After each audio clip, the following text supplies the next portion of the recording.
I'm Victoria McLennan. I do biology, physics, maths and classical civilization, and I went to Wyvern College. It's very different to secondary school, but in a good way, because you can manage your study time at home or using the resources, and you really enjoy all the subjects you take. I chose to take classical civilization because it was something that I hadn't really seen before, and I always loved history, and I loved the V&A and the Natural History Museum, and I just thought this would be something, even if I didn't choose to pursue it, that would just be fantastic to study, and it is.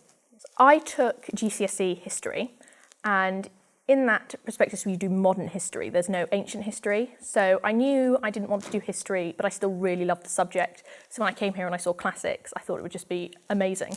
The jump from sort of GCSE history to classic civilization is not as wide as you think it is, because it's the same learning method. A lot of the teaching's the same, the teachers are pretty much exactly the same, and actually the final exams is really similar. It's the same sort of style of answering questions and doing those essays and responding to evidence. So it's not too much of a jump, and if you enjoy it at GCSE, you'll love it at A-level. The favourite thing I've learned in classics has actually been something I've learned outside of the classroom. So the teachers here are very encouraging of going and reading papers, looking at books, going to museums, finding things outside of the prospectus. So I really loved studying the Odyssey, and I was intrigued by the character of Penelope, and she's not really touched upon in our sort of cover other than as a heroic woman.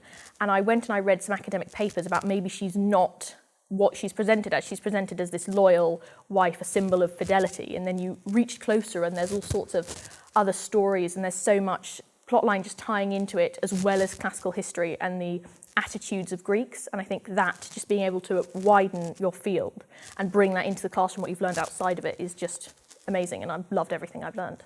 If you're looking to take classic civ, I would say that you've got to realise you're looking at a world outside of your own. So we can look at certain things we learn about Greece and Rome and go, oh, that's a bit weird, that's a bit dodgy, or I don't like that, that doesn't fit my views, I think maybe it's just too personal for me to study. But you have to realise that you're essentially looking back into the past, and you're looking at not just what happened, when it happened, why it happened, but who it happened to, who caused it.